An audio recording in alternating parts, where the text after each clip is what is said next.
It was on a warm Sunday afternoon when I went outside of the house to sit. I saw lots of whales just swimming around in the water. If it wasn't Sunday, men would have rushed to their boats and rifles to shoot the whales. Now they just gather around to watch the whales swim about and eat. They were just swimming around without being disturbed. You see that they can't go hunting on Sundays except if they are starving. That's their custom and can't disobey their religion. I mean, they believe they just can't do anything on Sundays except resting. If it wasn't Sunday, 90% of the whales would have been killed. Thank goodness it was Sunday, 'cause I hate to see people killing any living animals on earth except insects. The custom. The old man was becoming useless to his sons. He was now becoming a burden to them. Just an old man, another mouth to feed. Useless wait when he sat on the sled as the dogs pulled. The village was slowly starving.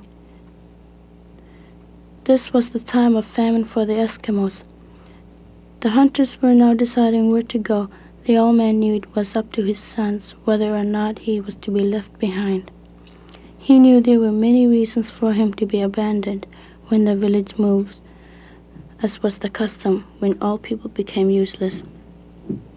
Recently, when other people began to talk of moving to other hunting grounds, his sons became less talkative. The old man knew that they were thinking about abandoning or taking him. The time came to move. There were few dogs. The majority of the dogs had died of starvation. The dead dogs had been fed to the other dogs to keep them alive. The people, too, had eaten the dead dogs in desperation. It was time to move. The sons loaded their sled with only the essentials. Then they came inside the igloo and sat beside the old man. The older son spoke first. "Father, we love and respect you very much, but we will have to leave you behind. We would unhesitatingly stay here and die with you, but people need us. Many people have died during this great hunger, so the people need as many hunters as possible. Please understand, Father." "I understand. I have been anticipating this." "Leave me behind. Leave with my blessings," said the old man. "Father," said the older son, "how do you want to die? Do you want us to hang you, or do you want to die by my harpoon, or should we just leave you behind and starve to death?" "Hang me, my dear sons. I command you to do it." The son slowly went up and put a hole on top of the igloo and put a sealskin rope through it. They formed a noose and put it on the old man's neck after they had let him stand on the snow block a foot high from the ground. Either of his sons could bring themselves to kick the block away. Then the younger son brought up his courage. "I will kick the block away," he said to his father and brother. His brother left the igloo and went outside.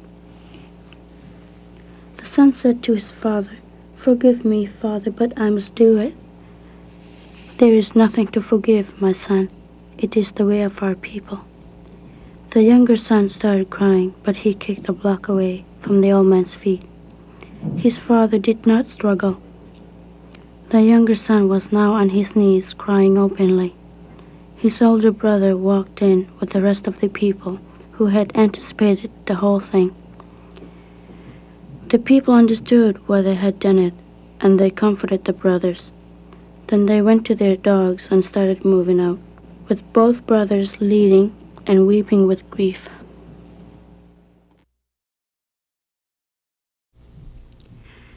Damn it. Morning crept into my room and opened my eyes. I had hoped to sleep till 10, 11. With a stroke of luck, I might have missed the morning entirely.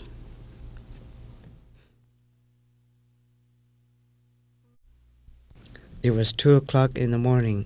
The weather was cool and the midnight sun was going east from north. I was reading a book in bed and my brother was in the living room. I finished the book and strolled to the living room. I lit a cigarette, gave one to my brother, and he mumbled something in return.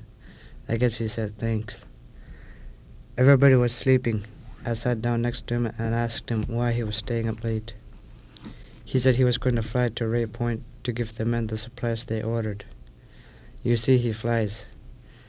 He was going at 8 o'clock in the morning and he had decided to stay up since he wasn't sleepy. I had to go to work myself at 6:30 and I decided to stay up too. Anyhow, we started to converse and we started to talk about the supernatural. We started talking about the time my father's best friend died while my father was away. The time when 5 white men attended his funeral. He had been a popular man. The white men put a beautiful wreath on his grave. I'm not saying the white men were wrong in attending the funeral. It's because no white man hardly ever attended a funeral before. In Ray'sville, that is. They covered him with rocks and I threw a rock to the coffin as was the custom in funerals. A few months later, my father went back home and he was sad his best friend had died. A few days later, after he had come, he went to the bar. I asked my mother why he had been too happy. I was just a kid then and I couldn't understand things that she talked about. She said, he's sad because his best friend is dead and strangely every night since he came he had been afraid of something, so he couldn't go to sleep. I asked him why he couldn't go to sleep. Is it because his best friend is dead? He said, it's more than that. His friend has been trying to talk to him every night. He knows. He said he could feel his friend's presence in the room. Now go to bed. Bob is sleeping already, my mother said. That was that, so I went to bed and forgot all about it. About a year later, my father went to a party with Mother and they came back pretty late. We were all sleeping. Next morning, we all woke up at the same time and we were all drinking tea, and he told us about something that happened during the night. He said, last night I was getting ready for bed when I heard somebody go in. Your mother was sleeping and I was the only one awake. I went to see who it was and I saw my best friend there. He looked as normal as everybody else. I mean, he's dead, but he looked as alive as everybody else. I could hear the rustle of his parka and skidoo pants. I wasn't even scared of him, because he looked as though he was never dead. So I said hello to him and I walked up to him and I actually shook hands with him. He looked so happy to meet me and I was happy to meet him. Without a word, he went out again. What do you think of that, Mark? That's my brother's name. Well, if you want me to interpret it, I think I can. I think Father's friend was sad that he hadn't had a chance to meet Father. And I guess he wanted to see him. Yeah, I guess so. Father's seen him a couple of times, too, after that. I put out my cigarette, which was the second one since we started smoking. I was hungry, so I fixed 2 cups of tea for both of us. We drank it and he started talking about things he had heard about. Our parents had experienced a lot of things like that when the time they used to live in Port Harrison. Our parents used to live near a whole batch of graves where the people buried dead people. Where else? Every night they used to hear screams and crying all night.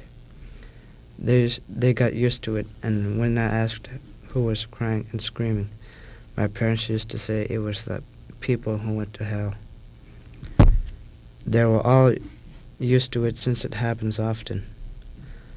Also, before I was born, there was a baby born, and the parents were happy since it was a boy. The grandmother of the baby's son was rumored to be a witch. The grandmother made a pair of sealskin boots for the baby and said they will fit him all his life. The parents of the baby didn't believe it, so they forgot about it. Strangely, even when the baby grew, the comics grew with him, and they never needed mending since they were made by a witch. They were always waterproof. My father used to actually walk with this man and go hunting with him. They used to joke about the comics.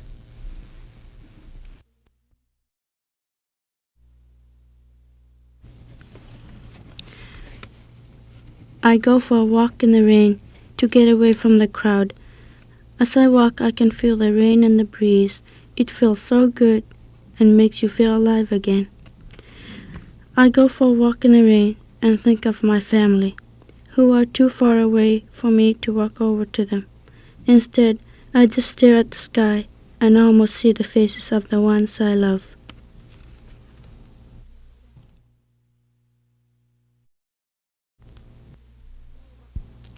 Pond, my hometown, you are the most peaceful, beautiful place I've ever been to, but you are growing too big, too fast. Plains don't spare even a minute for friends or lovers.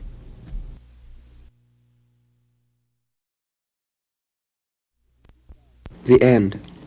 It would be sad to see this world, as it is and was before, to crumble to destruction from the hands and minds of its own population. But look at it now, from what it was long, long ago. It's like a challenge given to us from someone we don't know. A challenge to see how long we exist, on our own minds and moves, to see how smart we really are, to see how long it takes for the end to come. If we start now to keep it, we still have a future, to live and love and to progress, till the end finally arrives. Moving. Something you've never believed before. A thought arising with the sun. You turn again and cry some more, for friendships that you've just begun. I've left enough, and well I know, what stirs the heart within to see, that, though the thoughts which often slow are sad, they hold a melody. A song to carry all life long, a memory of the ones behind, that when you thought your will was strong, disturbs your thoughts, upsets your mind.